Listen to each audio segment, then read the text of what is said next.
Hepatitis C. Se estima que están infectadas aproximadamente un 3% de la población mundial. En Argentina la seroprevalencia es de 2,2 al 11% y en los bancos de sangre testeados un 2% es el resultado que arroja. Prevalece el genotipo 1, es un virus que en el 80% de los infectados desarrolla hepatopatía crónica, y sin tratamiento el 25% de estos últimos evolucionarán a cirrosis en 25 años. Como se ve acá en este esquema, Argentina estaría dentro de los países con baja prevalencia. Es un virus que se transmite de manera efectiva por la vía parenteral, fundamentalmente asociados a la drogadicción endovenosa y en menor medida, en la actualidad, debido a los controles que se hacen, a sangre y hemoderivados. Otras vías de transmisión que son menos efectivas son la transmisión sexual, que es de baja efectividad, la transmisión materno-fetal, que es poco frecuente, pero que aumenta en la coinfección con VIH. Los convivientes con hepatitis C tienen una duplicación del riesgo de infección en relación a la población general. Otras situaciones de exposición a sangre no controlada pueden ser la acupuntura, odontología, tratamiento con inyectables, etc. Y hay un porcentaje de la población en donde el origen de la infección es desconocido. El virus de hepatitis C es un virus ARN de la familia de Flaviviridae. Hay 6 genotipos y al menos 30 subtipos, y en Argentina prevalece el genotipo 1A, 1B y genotipo 3. Y como se puede ver en este esquema, la distribución mundial, vemos en Argentina la prevalencia del genotipo 1 y 3. ¿Con qué estudios de laboratorios contamos para hacer un diagnóstico de hepatitis C? Podemos tener detección de anticuerpos mediante ELISA o mediante enzima inmunoensayo. Tenemos que recordar el periodo de ventana de 1 a 3 meses. Se puede hacer una detección cualitativa del ARN, se puede hacer una determinación del genotipo de hepatitis C y podemos hacer una cuantificación de la viremia a lo que llamamos carga viral. Esquemáticamente podríamos ver en una serología dos posibilidades. Podríamos tener una serología anticuerpos para hepatitis C negativos y en un inmunocompetente podríamos terminar ahí el estudio, y en un inmunocomprometido, si tenemos la sospecha y no encontramos otra etiología de la alteración, por ejemplo, de la función hepática, podemos proseguir el estudio mediante un estudio de carga viral o estudio cualitativo de ARN del virus de hepatitis C. Frente a un paciente que tiene una serología positiva para hepatitis C, podría tratarse de un falso positivo o podría tratarse de una infección pasada o de una infección presente. ¿Cómo hacemos la disquisición? Mediante el ARN viral. Si el ARN viral da positivo, quiere decir que estamos frente a una infección para hepatitis C. En ese caso podemos evaluar hacer o no tratamiento. Y si vamos a hacer tratamiento, deberemos tener como dato la carga viral y el genotipo. Si este ARN viral da negativo, podríamos pensar que estamos frente a una viremia persistente, entonces podemos repetirlo. Si vuelve a dar negativo, nos queda saber si la serología para hepatitis C era un falso positivo o una infección resuelta. Para eso accedemos a una segunda técnica que puede ser por enzima inmunoensayo. Si da positivo, quiere decir que es una infección por hepatitis C resuelta, y si da negativo, quiere decir que esa serología era un falso negativo.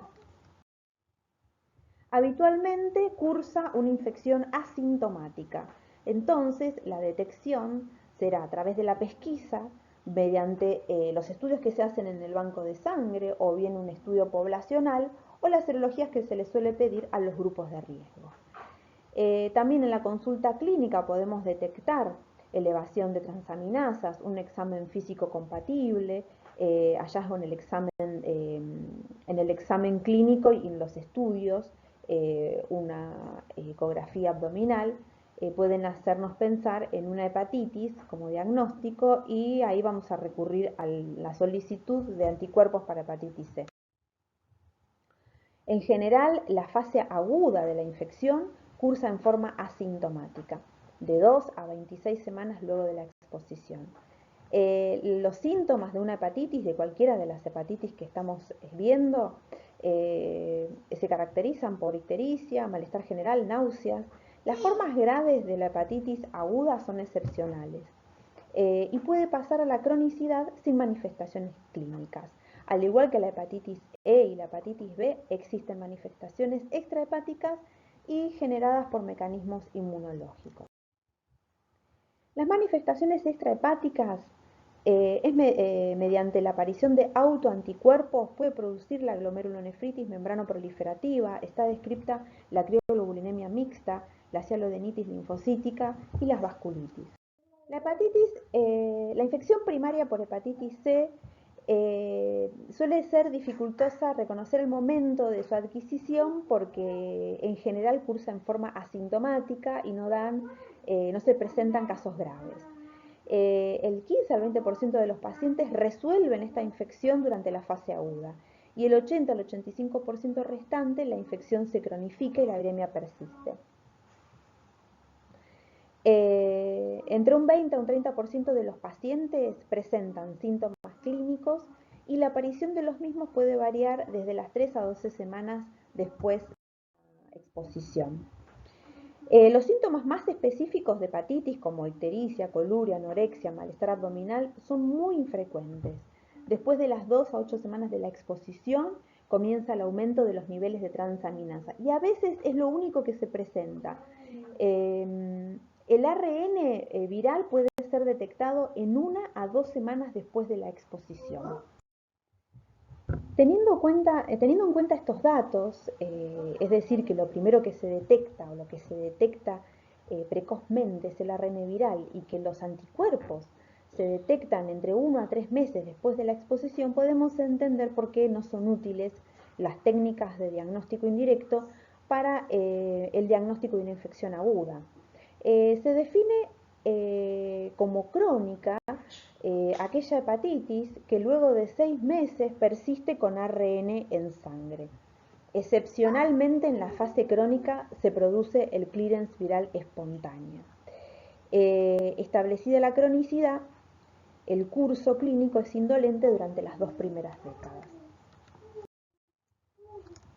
La historia natural de la hepatitis C es que luego de la exposición y en la fase aguda, aproximadamente un 15% se va a resolver mediante el clearance espontáneo y el 85% pasará a la cronicidad.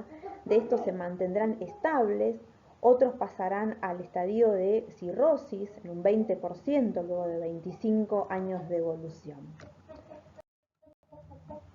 ¿Qué personas tienen probabilidad de hacer un aclaramiento viral espontáneo?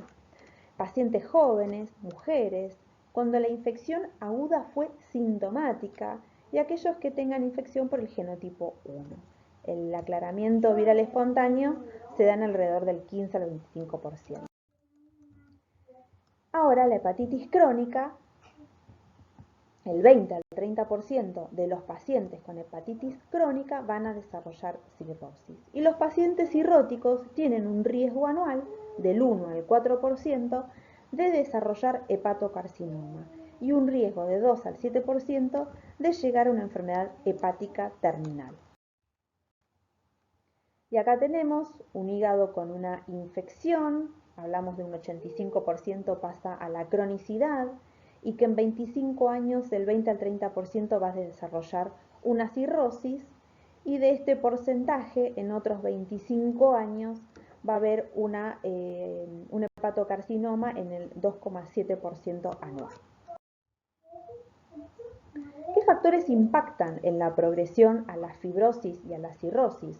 Mayor edad, sexo masculino, coinfección con otros virus como puede ser el C, HIV, personas que consuman tabaco y alcohol, factores metabólicos como la obesidad, la resistencia a la insulina y la esteatosis, el consumo de café, la inmunosupresión y el metabolismo de hierro, entre otros. ¿Cuáles son los mecanismos que median la lesión hepática? Como todos los virus que estamos viendo en esta unidad, son virus que no son hepatotropos. La fibrosis hepática en este virus se produce por acumulación anormal de matriz extracelular como uno de los principales problemas en los pacientes con hepatitis C. El depósito de matriz extracelular es secundario al proceso de reparación del tejido hepático dañado por el mismo proceso inflamatorio generado por la respuesta inmunológica. Las células estrelladas hepáticas son las principales responsables del depósito de colágeno y de proteínas extracelulares. Las células estrelladas activadas proliferan, producen colágeno, y esta activación se produce a través de las citoquinas que producen los macrófagos y los hepatocitos. En un paciente con cirrosis, que es la evolución de la evolución natural sin tratamiento de una hepatitis crónica en un porcentaje de aquellos, complicaciones de la cirrosis. Los pacientes que llegan por la evolución natural de la infección por hepatitis C a cirrosis pueden tener hipertensión portal o insuficiencia hepática. Esto se traduce en varices esofágicas, en síndrome ascítico edematoso, encefalopatía, ictericia. Podemos tener una coinfección con VIH, la coexistencia de la infección por hepatitis C y HIV crea complejas interacciones cambiando la historia natural de ambas infecciones. En los pacientes que reciben tratamiento antirretroviral, la hepatitis C progresa más lentamente que en aquellos que tienen alta replicación del virus del HIV e inmunosupresión severa. La activación inmune persistente que ocasiona la infección crónica por el virus C puede facilitar la transcripción del VIH en los linfocitos T activado, provocando una destrucción más rápida de los mismos. La hepatitis aguda por virus C evoluciona a la cronicidad con más probabilidad en pacientes infectados por VIH, tanto más cuanto más avanzada es la inmunodepresión. En cuanto al trasplante hepático, la cirrosis hepática y el hepatocarcinoma como consecuencia de la infección crónica por el virus de la hepatitis C son la indicación más frecuente de trasplante hepático, y en Argentina es la primera causa de trasplante hepático. A los 5 años post-trasplante, cerca del 20 al 30% de los pacientes trasplantados progresan a la cirrosis. Con respecto al tratamiento de la hepatitis C, en las últimas décadas hubo grandes cambios para bien en cuanto a las nuevas drogas que aparecieron con un mejor perfil de toxicidad y eficacia. ¿Quiénes realizan el tratamiento? ¿Cuáles serían los mejores candidatos? Aquellos que tienen hepatitis crónicas por hepatitis C. Que tengan ARN detectable en suero, que tengan fibrosis y actividad necroinflamatoria en la biopsia, transaminasas elevadas en forma permanente o fluctuante, pero eso no descarta que otras personas que no cursen con esto no tengan indicación de tratamiento. Hoy se les puede ofrecer tratamiento a aquellas personas que tienen ARN detectable en donde simplemente se diagnostica hepatitis C. Diversos estudios muestran que el riesgo de progresión de la enfermedad a fibrosis avanzada o a cirrosis en pacientes que tienen transaminasas normales y fibrosis de grado 0, es decir, ausencia de fibrosis en la biopsia hepática, es mínimo, es en 10 a 15 años. Y aquellas personas en la misma situación, pero que tienen transaminasas elevadas, en 10 a 15 años el riesgo es del 5 al 10% de progresión a la cirrosis o a la fibrosis avanzada. Y se eleva un 30 a un 40% en aquellos que tienen transaminasas elevadas y fibrosis grado 1, que es la fibrosis portal en la biopsia. Cuando vamos a iniciar el tratamiento, ¿con qué datos debemos contar? Debemos contar con el genotipo del virus, la carga viral y una biopsia hepática o un fibroscan. Anteriormente se utilizaba el interferón pegilado y la ribagilina, un tratamiento combinado que tenía una respuesta viral sostenida del 44% en el genotipo 1 y 4 y en el 80% en el genotipo 2 y 3.